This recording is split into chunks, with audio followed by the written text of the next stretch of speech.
Mitch McConnell is a Rorschach test. I do. I'm pretty ambivalent on him. You know, I really am. I'm not, I just don't get, because I don't get into the power jockeying. I don't care about the power jockeying. I really don't. I just want to be left alone. All right, if you can leave me alone, then I think we can hang. If you're not about leaving me alone, then I'm going to come for you. That's kind of it. You come for me, I come for you. I think that's how voters should really think of this stuff. But as far as Mitch McConnell's concerned, there are people who are in the Republican Party and in the conservative sphere who are trying to act like they're not political and they're more ideological, and they are way political. Let's be real. These are people who absolutely care about who is in power and who's controlling what seat and who's controlling what committee and who's doing what. And there are people who care so much more about that. They care more about it than they do about the health of the overall electoral chances for Republicans. And this is a problem.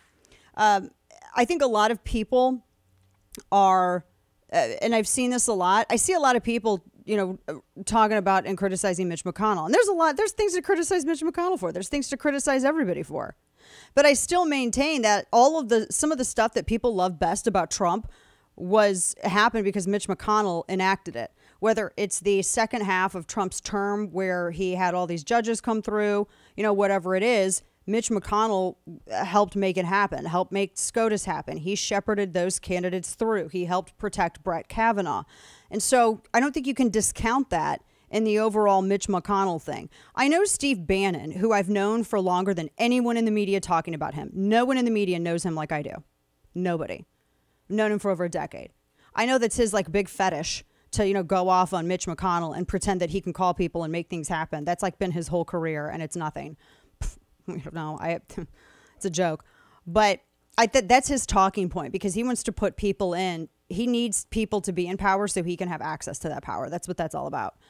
And he's kind of been leading the charge on this. And I don't know why people are giving him any kind of, why are people putting stock in the opinion of a guy who's ridden everybody's coattails from Sarah Palin to Andrew Breitbart to get to where he is?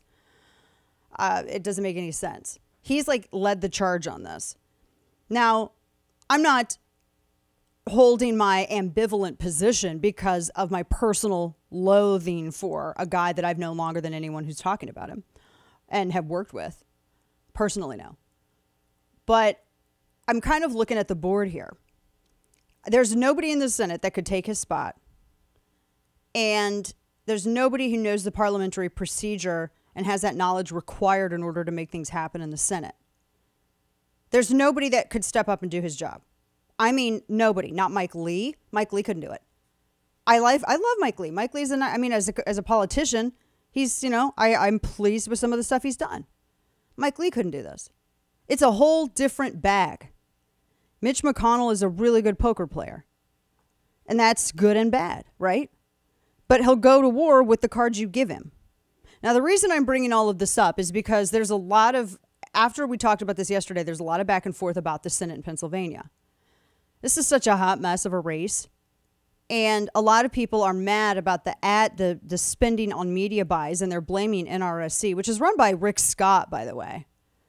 If you're going to get mad at somebody for doing something, get mad at Rick Scott. Mitch McConnell doesn't run NRSC.